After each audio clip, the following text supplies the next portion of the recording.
मुख्यमंत्री सम्राट चौधरी लगातार एक्शन में दिख रहे हैं। मंगलवार को सम्राट चौधरी ने बताया कि महीने में 2 बार ब्लॉक और अंचल में कैंप लगाया जाएगा।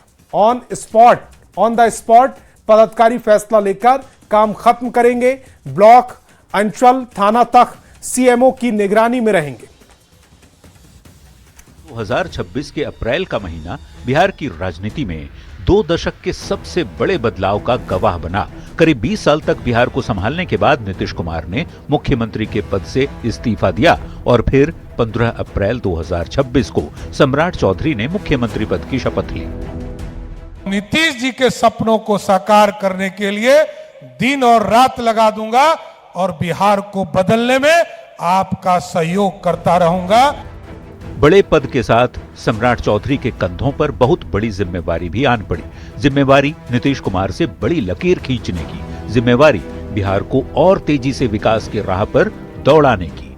सबसे पहले 5 लाख करोड़ का इन्वेस्टमेंट इसी बिहार की धरती पर लाने का काम किया जाएगा और सभी लोग उद्योग से जुड़ेंगे और जब हम इंडस्ट्री लाएंगे तब समृद्धि आएगा। लेकिन इसके साथ साथ 2-3 चीजों में दिक्कत होती थी लोगों को। हम लोगों ने तय किया कि हमारे जो बच्चे हैं उनको बाहर पढ़ने के लिए जाना पड़ता है। मुख्यमंत्री बनने के बाद सम्राट चौधरी लगातार एक्शन मोड में हैं और बिहार को विकसित करने का कोई भी मौका छोड़ना नहीं चाहते। मंगलवार को एमएसएमई टेक्नोलॉजी सेंटर के उद्घाटन के मौके पर सीएम ने कई बड़ी बातें कही।